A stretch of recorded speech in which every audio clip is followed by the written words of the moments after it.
জাতির একটি গুরুত্বপূর্ণ মুহূর্তে, জাতীয় জীবনের একটি কঠিন বাঁকে বাংলাদেশ যখন এসে দাঁড়িয়েছে, সেই সময় প্রিয় বাংলাদেশকে সামনের দিকে এগিয়ে নিয়ে যাওয়ার জন্য একটি শোষণ বৈষম্যহীন, দুর্নীতিমুক্ত, মানবিক বাংলাদেশ গড়ার জন্য ন্যায় এবং ইনসাফের ব্যক্তির পর সমাজকে দাঁড় করানোর জন্য অঙ্গীকার নিয়ে আপনারা জানেন এতদিন ধরে 8টি দল একসাথে আমরা কাজ করে আসছিলাম।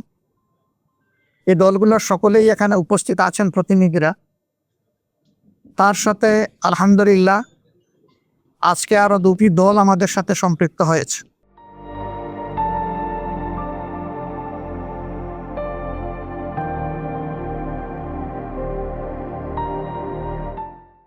জনাব কর্নেল অলি আহমদ বীর বিক্রমের নেতৃত্বে এলডিপি এবং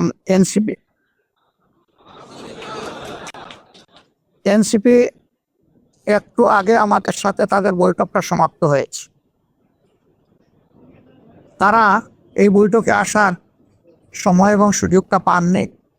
তাছাড়াও দলীয় পরিসরে তারা একটা মিটিং করে আজকে রাত্রেই আমাদেরকে তারা জানিয়েছে যে তাদের এখানে সম্পৃক্ততার ব্যাপারটা তারা আপনাদেরকে পরিষ্কার জানিয়ে দেবেন ইনশাআল্লাহ।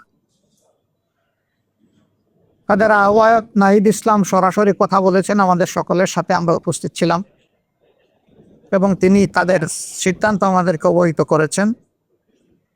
তারা আরেকটি প্রেস কনফারেন্স করে তাদের সিদ্ধান্ত আপনাদেরকে ইনশাল্লাহ জানিয়ে